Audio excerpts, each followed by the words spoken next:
This is part 2 of why directors and people in positions of power take advantage of the vulnerable and those that really want that star power so bad. We're going to talk about that. So if you're a director, or I'm not saying Hollywood status like Steven Spielberg, George Lucas status. I'm saying if you are a director and you're doing quite well in your career, can you answer this for me? I understand women are beautiful and it's hard to resist, like, but why can't we just keep it professional?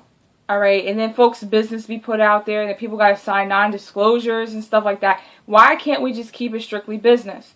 And sometimes, you know, what happens. Like, it's natural. Like, you might be an actress, you might be an actress, and you fall in love with a director, and I understand that, because sometimes that happens, because in art, it happens all the time. Like, you might be a model, and you fall in love with this photographer, and there's nothing wrong with that. But what is getting kind of ratchet is, it's like, some of these directors take advantage of so many women and men. We're going to talk about men right now, because it's not just women. Unfortunately, there are some men out here that are willing to suck some dick to get famous and talk about some they're not gay. Look, the things that people do for that fame, that power, because it's a lot of power, let's not lie. You have an influence on millions of people. To have that power, it's a big deal. And are you willing to disgrace yourself or put yourself in a bad position? Because, alright, I'm going to try to put myself in a character of being a director. Like, I'm a director. I'm a famous director. And I'm making billions of dollars. I'm a household name. Let's say I'm Lorelai Vega, the famous director of sci-fi and very dark drama and action-adventure movies. And I'm famous, and I'm doing quite well, and I need to hire some actors. Now, this is going to be a new star. So a whole bunch of men and women come into the office, and I'm on some bullshit, and there's a very talented, hard-working man and a woman, and they don't get the part because they don't look the correct way. And then there's this woman or this man, and they're really good looking, but they suck. They can't act. They can't read their lines. They can't express emotion. But I tell them, hey, look, you know who you're working with, right? My name is Lorelai Vega, the most famous sci-fi director in the world. You want this part? You gotta eat my pussy. If you want this part in this movie, you have to do something for me. That's like degrading and disgusting. That you don't even know me. You know what I'm saying? Now, to any man, let's just be real. Man, like, what, I gotta eat her pussy to get a role? Sure. No. I mean, like, some fucked up shit. What if I say, alright, you gotta take it in the ass. I'm gonna put this dildo in your ass and film you, like, and you being a bitch. Like, you're my bitch. I'm gonna put my heel in your mouth and fuck you in the ass with this dildo and tell you you're my bitch if you want this role. And for a woman, I'll disgrace her and degrade her. If you want to be a star, I'm your master. Now, what if I said that to somebody, right? What if I said that to somebody and you know, like, wouldn't that be fucked up? Like, I'm the most famous director in the world, and I'm telling you to get on your knees and beg for mercy. Like, I can't, oh my God, just saying that, it's like, oh my God, it's so crazy and scandalous. It's like, oh my goodness, could I be a person like that? If I tap into my dark side, I could, but at the end of the day, it's not right. It's not right how folks get treated. They work really hard, gotta be waitresses, and work at whack-ass customer service and sales jobs just to get that one chance, and then it's like, oh, we don't care about your acting skills, we want to know if you can be my bitch. Like, okay, for the rest of your life. Like, I'm your handler. I can make you and I can break you. And better believe that they will break you. Because if your ass is out of line, like, I don't want to deal with this person anymore, your ass is going to be all up on the news with your personal business out there. It's a shame. It's a ruthless game. Hollywood is a very ruthless place. And even, not just Hollywood, but fame in general. The shit people do just for that 15 minutes, just for that one deal, is... Some people don't have to go through that because they got family ties or they're actually really good actors, so good to the point where if someone turned them down, they're just dumb. But there are people that are kind of talented, they're cool, they're kind of popular because people like their personality and they got a following on Twitter and stuff like that, and then the director would just be like, okay, you gotta be my bitch. If you want this role, if you want this fame, if you want to be up there like Brad and Angelina or Denzel or stuff like that, you gotta do some weird shit. Okay, and it's not just typical sex, like some really degrading, weird shit on camera, just so they know your ass won't get out of line. Because they try to keep these people in check. Because when you have that kind of power, I just believe it's a power struggle thing. No director wants the person that they pretty much trained or brought up to overrule them. They got to have something to balance it out. I'm thinking about this from a strategic point of view. I don't know. Some people are just some sick motherfuckers. They just like, fucking, I want to fuck her. Because I know like 1,000 girls that will suck my dick just for this role. And it's not even guaranteed. So I guess there's a sense of entitlement. You know, it's like, oh, I can make you and break you. But that's the only explanation I can give. But some other director might tell me something totally different. They might say, well, most of my life I got played out, and I'm finally in a position of power, and I want to utilize it. Maybe it's something like that. I don't know. So if you're a director, and if you have a position of power, and it's not just art in the art world, it's also in the corporate world. There'll be CEOs and bosses. You see their secretaries, it'd be them bimbos with the big titties and you know, they're like dumb, like they don't deserve their position. You know damn well that bitch don't deserve her position. Everybody be laughing at her like, God damn, this bitch don't know how to type. She types slow as hell.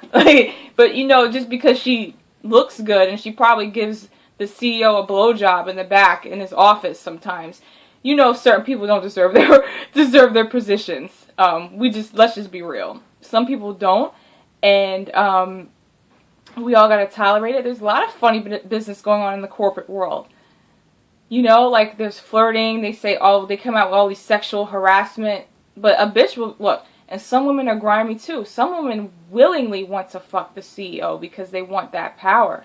They will fuck him so good to the point where they're addicted to sex, and then his whole empire will be destroyed. It happens all the time.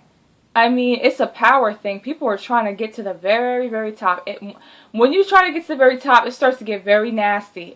Look, it's nasty on the bottom. When you have nothing, it sucks. When you're in the middle, it's okay. It's balanced. It's like, I have some power. It's not too much. It's not too little. I'm comfortable in my life. Then when you try to get to the very top, it starts to get very, very nasty. It gets ruthless. People will do whatever it takes to get that little bit. They will do whatever it takes to fucking win this battle. And then sometimes it's some degrading ass shit. It'll be really, really degrading. And it's crazy. But I would like to ask people in positions of power, what's the deal with that? I mean, why? And it goes back to my other video. Why looks over skill? Why is it the way someone looks over their skill? And like I said before, there are people that look good and have skills too. And that's a good combination. But let's just be real. The majority, it's always like that. Like, you know damn well that woman shouldn't be working in that position. Or a man would be dumb as nails, but he probably got some good dick or something. I don't know. Like, let people, the people who deserve certain titles, that they earned it, they deserve what they deserve it. Like, give the goddamn guy his job. He has 2 degrees. Or give the woman the job. You may not find her appealing, but she can do better than you at your job. You know what I'm saying? Like, come on now. When credit is deserved, give people credit. Okay? And I understand looking good is a lot of work too. A woman be like, well, you know, it costs a lot of money to get my titties done, and it costs a lot of money to get my hair done. Why can't I get, like, okay, I understand.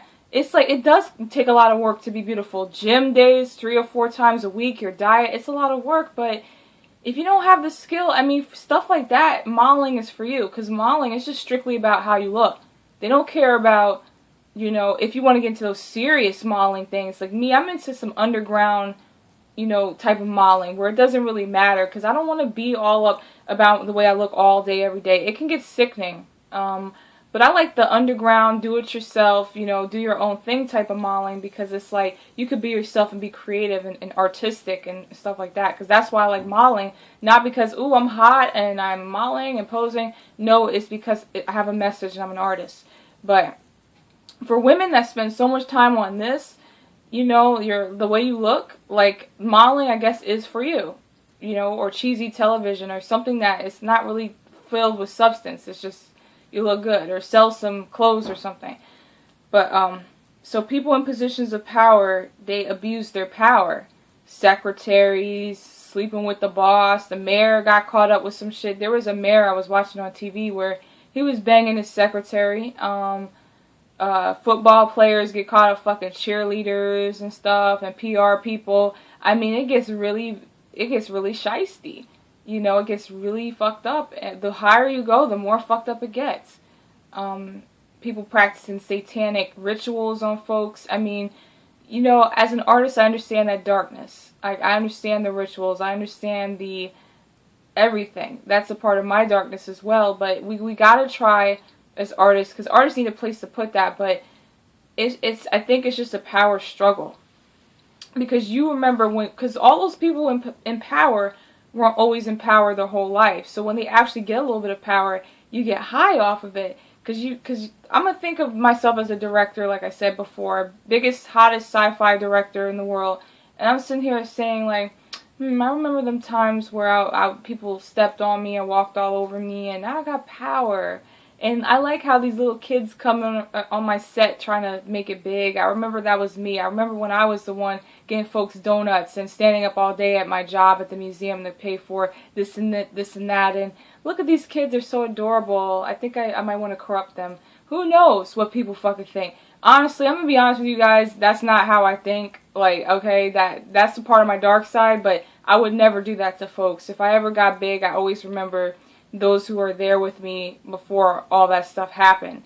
And, before all the fame and the glory and stuff, I always remember who was by my side, who was my friend, during that time, because we forget our humble beginnings, most of us. And we get so much power, we become corrupt, and we forget about the people that were there when you didn't have any food or didn't have somewhere to live or were by your side and stuff like that when you didn't have a job and stuff like that. So it's like we gotta come back to our humble beginnings. But so if you're a man or a woman, and another thing I forgot to mention, I'm gonna make a part 3.